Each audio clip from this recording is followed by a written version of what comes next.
demons call when they do what they do. And now I feel like taking off, find a place with a view. The pain is never gonna stop if it's controlling you. I know that time can heal it all, I just gotta get through. I just gotta get through, I just gotta get through.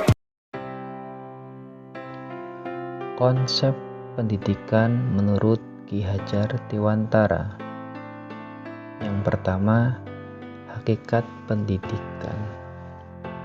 Ki Hajar Dewantara mendefinisikan pendidikan itu sebagai tuntunan.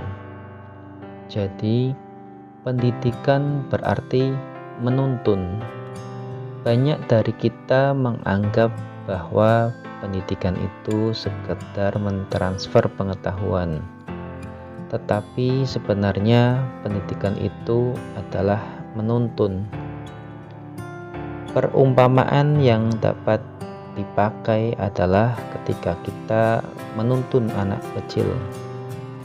Potensi berjalan itu ada pada anaknya. Kita hanya menuntun agar ia bisa tegak, bisa melangkah sendiri dan tidak terjatuh. Bukan kita yang membuat dia berjalan, tetapi dia sendirilah yang dapat mengupayakannya.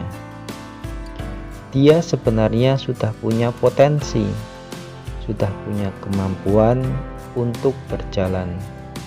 Kita hanya mengawal dan menuntunnya.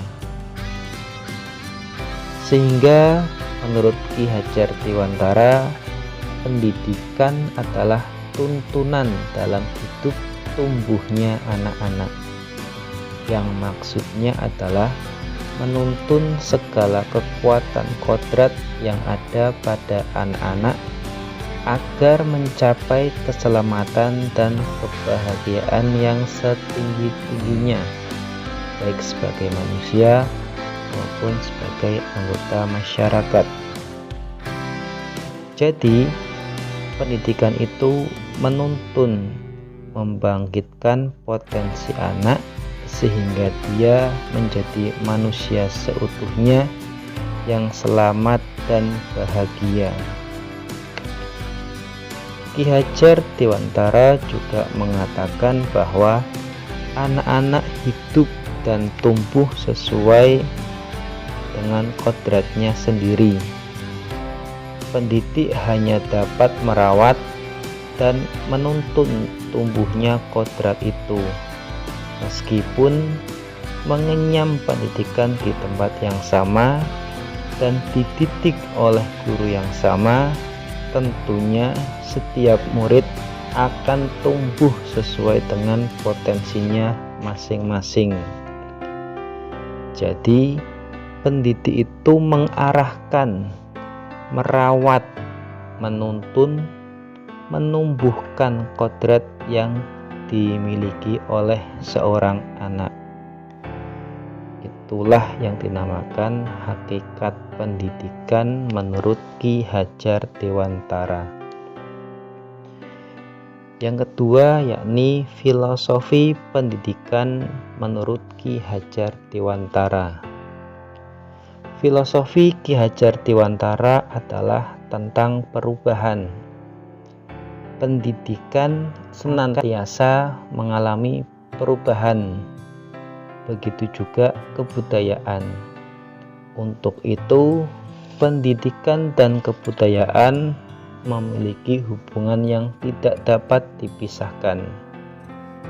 Di dalam perjalanannya, pendidikan merupakan tempat persemaian benih-benih kebudayaan. Artinya, kebudayaan yang sekarang ada adalah hasil pendidikan di masa sebelumnya. Di dalam perjalanannya, pendidikan akan mengalami perubahan, mengikuti kodrat alam dan kodrat zamannya. Kodrat alam yang dimaksud di sini adalah setiap anak sudah membawa sifat atau karakternya masing-masing. Tugas kita sebagai guru, yakni menebalkan sifat-sifat kebaikannya. Sedangkan kodrat zaman yang dimaksud adalah dengan cepatnya perkembangan zaman, maka tugas guru membekali keterampilan kepada anak agar mampu beradaptasi dengan zamannya. Tantangan di zaman sekarang adalah percepatan di dalam teknologi. Tentunya banyak hal yang positif dan negatif dari percepatan teknologi tersebut, sehingga kita juga harus bisa menuntunnya. Ki Hajar mengibaratkan pendidik itu sebagai seorang petani. Ketika petani menanam padi, maka ia akan merawatnya sebagai padi. Jika ia menanam jagung, maka ia merawatnya sebagai jagung. Jangan sebaliknya, menanam padi tetapi merawat dan berharap menjadi jagung, dan jangan pula menanam jagung tetapi merawat dan berharap akan menjadi padi. Semua memiliki kodratnya masing-masing, sehingga kita sebagai pendidik harus tahu karakteristik anak didik kita. Tumbuh kembangkanlah mereka sesuai dengan bakat mereka, bukan untuk menjadi apa yang kita inginkan. Yang ketiga, yakni dasar pendidikan menurut Ki Hajar Dewantara. Ing ngarsa sung tulodo, ing madya mangun karsa, tutwuri handayani. Di depan memberikan teladan, di tengah memberikan semangat, dan di belakang memberikan dorongan. Ing ngarsa sung tulodo artinya kita sebagai guru mempunyai kewajiban untuk memberikan teladan. Teladan di sini lebih menjadi suatu sosok yang memberikan contoh yang baik dalam berkata maupun berperilaku, sehingga dalam mengerjakan segala sesuatu, guru harus mawas diri atau tahu diri. Sebab jika guru melakukan hal yang negatif, maka siswa akan mengikutinya, karena dari artinya saja guru itu digugu lan ditiru. Yang kedua, yakni ing madya mangun karsa.